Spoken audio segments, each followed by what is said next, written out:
Know Thyself. Those are the words written at the entrance of the Delphi oracle.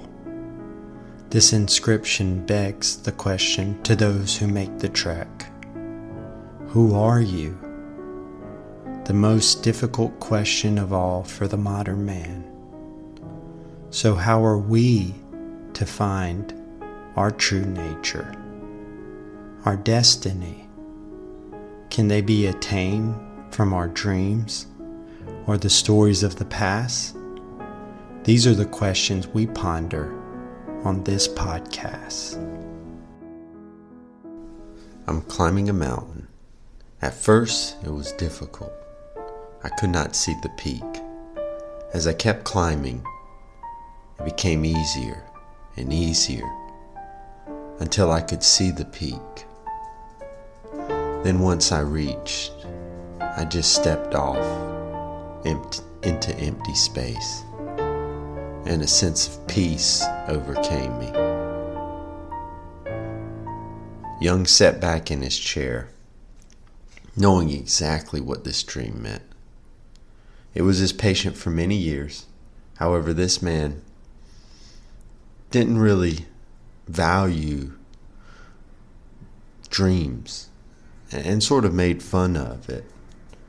He was a professional, had a great career, and asked Carl Jung to take a look at his dreams. Carl Jung found out he was unhappy at home, didn't have a really good relationship with his children, with his wife, and really was seeking the mountains to find peace. And oftentimes he made very, very dangerous climbs. Jung decides to sort of share this dream with his patient as gently as possible. And he tells his patient that, I think you're seeking your death in the mountains. The patient's in complete disbelief, yells at Jung, doesn't understand, thinks that dream interpretation is stupid. And 6 months later, he's dead, having fallen off the mountain on a dangerous climb and killed his climbing partner in the process. So, what are we to think? Can dreams help us understand our fate, our destiny? Can they predict our death, like this example? I think that's a much more complicated issue and question to ponder. I don't think this was a prediction, so to speak. This was more of a yearning for a new life. And I think the man who had these dreams was yearning to reset, essentially, and to go down a new path. However, he had no idea what his dreams were telling him, and he, instead of really trying to reset his life, he was trying to ignore it and do things that put him in harm's way. So I think, this is a pretty interesting case. And, Carl Jung said, look, with careful observation of our dreams, they can really help us understand the deepest yearning of our soul. And I think that's the purpose of dreams. They're not the only method of doing this, right? The sages of the past used things like fasting and meditation, poetry, art. All of these were avenues to the soul. And they provided a medium in which our unconscious, the area of our psyche that we're unaware of, but that's the medium it would use to communicate to us. So let's say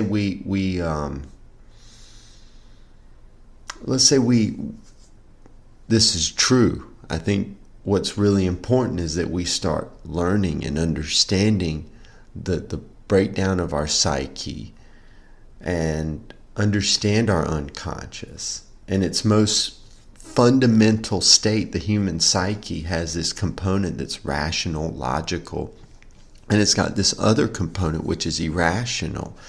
I mean, you've heard of people making like crazy decisions, irrational decisions, rash decisions all of a sudden.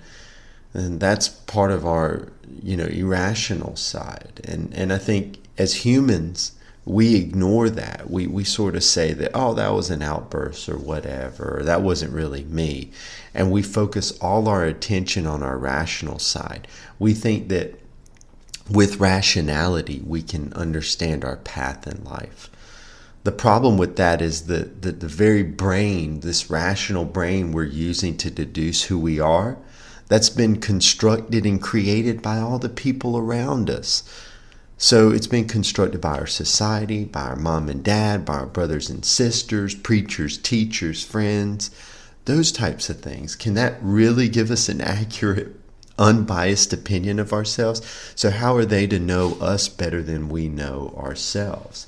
I think we need to discover who we are from a place of uncertainty, from the great unknown, from the unconscious.